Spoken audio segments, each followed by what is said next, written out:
11:42 p.m. A terrified teenage girl called police from a payphone beside a deserted highway. Rain hammered the pavement as her voice shook with fear. She whispered only 6 words before the line filled with static. "Please hurry. He found me again." Then silence. Police arrived less than 7 minutes later. The phone receiver was still swinging in the wind. Coins were scattered beneath it. One shoe lay abandoned in the mud nearby. But the girl who made the call was gone. No witnesses, no body, no explanation.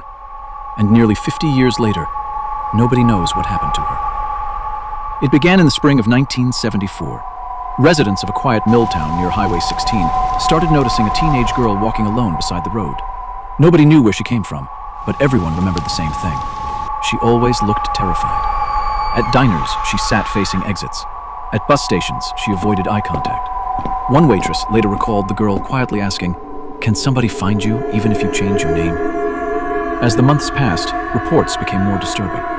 A gas station attendant claimed the girl once ran into the store crying after spotting a dark-colored sedan outside.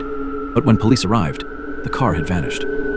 Then, in October 1975, a motel owner reported hearing violent arguing inside room 12. A girl crying, a man shouting, then something heavy crashing against the wall. But when deputies entered the room, it was empty. And written across the bathroom mirror in lipstick were 4 chilling words.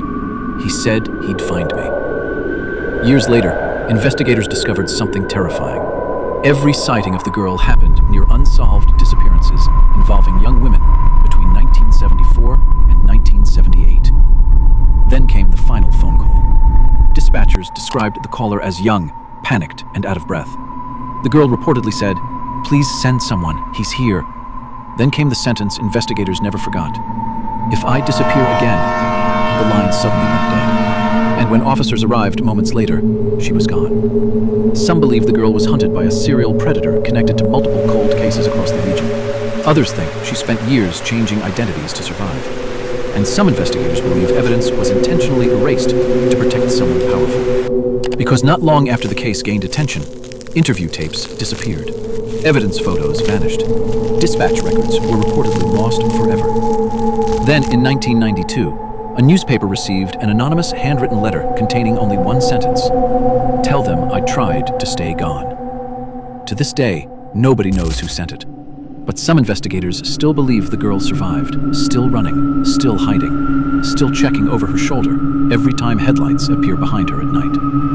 Because some mysteries don't end when people disappear. Sometimes that's where the real horror begins. What do you think happened to the girl who called police for help? Leave your theory in the comments, and subscribe to Unsolved Evidence Studio for more dark, unsolved mysteries and cold cases that still haunt investigators decades later.